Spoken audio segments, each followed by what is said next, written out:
All right, I'm on this page right here. Starts with atomic density, goes on through, and it has this 4.5 says macroscopic.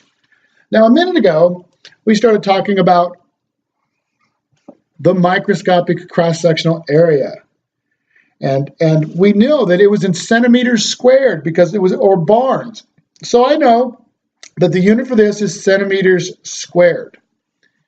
That just defines essentially the neutrons that are packed into a centimeter, the target area of a centimeter squared. Now I want to know how many targets are packed in there, how many atoms are packed into a cube. So now if I had neutrons getting together with atoms, well, what essentially is the target area here that this neutron represents to that atom represents to that neutron? That's centimeters squared, the target area. How many atoms do you have packed into this? Yeah, this is going to be called the atomic density. And I'm going to take this, and it's going to be atoms per centimeter cubed.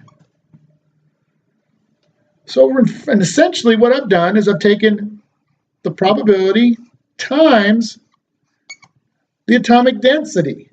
And look at the units. The two of these cancel out, leaving 1. And the unit for this then becomes 1 over centimeter, 1 atom over centimeter, or another way of putting it. We're going to call this unit right here inverse centimeters, or the product of the microscopic cross-section and the atomic density is going to be equal to the macroscopic cross-sectional area. So if there's a microscopic cross-sectional area for absorption and a certain atomic density, I create with the product of the two the macroscopic cross-sectional area for absorption, and the unit for that will be an inverse centimeters. So if you're reading along, macroscopic cross-section, whether a neutron will interact with a certain volume of material depends, right here, not only on the microscopic cross-section, the target area, but also on the number, essentially, of target areas you have. You may have 1 big barn or 10 big barns. So therefore, it says it's necessary to define another kind of cross-section that we're going to refer to as the macroscopic cross-section. And it is the probability of a given interaction occurring per unit travel of neutron distance in centimeters. What is the probability with this target area and this atomic density occurring in 1 centimeter is the macroscopic cross-section.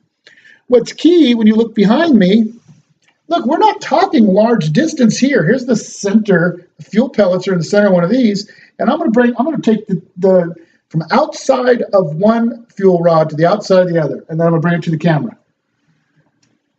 We're not talking a big distance here. That's it. So this is going to be very important, this macroscopic cross-section.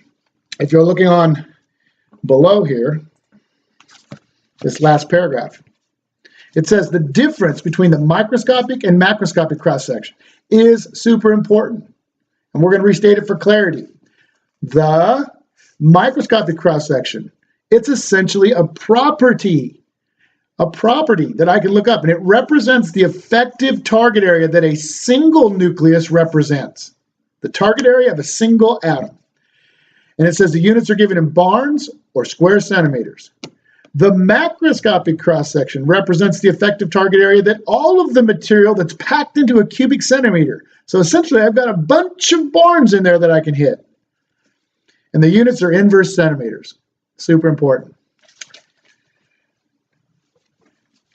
So we've discussed microscopic cross-section, target area measured in barns or centimeters squared.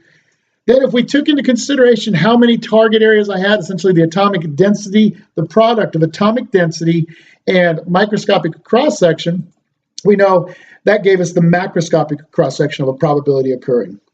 The next thing we're going to talk about is critical energy. And it's on the right-hand side of the same page. All right. So as we read along right here, it's going to be super important. because we talked about critical energy, and we're fixing to talk about critical energy, but we talked about binding energy already, right? So let's take a look here. It says critical energy, the measure of how far the energy level of a nucleus is above its ground state, essentially is called its excitation energy. For fission to occur, the excitation energy must be above a particular value. The critical energy, the minimum amount of total excitation energy required for fission to occur. That's pretty weird. That excitation energy is binding energy. Binding energy. If the total energy of the interaction is going to be the binding energy, and then I'm going to compare that to the critical energy. So what's important is different types of material. And if you look in the bottom right here, so the binding energy is essentially the total amount of energy that is released upon an fission event, or the total amount that's required to put the atom together. The critical energy is going to be essentially this right here. And if the binding energy exceeds the critical energy, then essentially I need no additional kinetic energy. Looky here, fissile material. It says it's composed of nuclides for which fission is possible with neutrons of any energy level. That means it needs to absorb a neutron. It doesn't have to have a fast neutron. It's significant, it says, their ability to fission with zero kinetic energy neutrons, thermal neutrons. I know that the critical energy in this case then is less than the binding energy that's already there. I don't need to supply any additional kinetic energy. So thermal neutrons, it says, have very low energy levels because they are roughly in equilibrium with their surroundings. Our neutrons are going to have way less than 1 electron volt. So we're going to define a fissile material. Fissile materials, need no additional kinetic energy from neutrons to fission. They don't need it. All they need is a neutron of any energy level to be absorbed. That's the key part about fissile. Another way of saying it, fissile. The binding energy is already enough. Just give me something to upset. Give me a neutron to upset the delicate balance of nuclear force and electrostatic repulsive force, which means the binding energy is enough. It's above the critical energy already.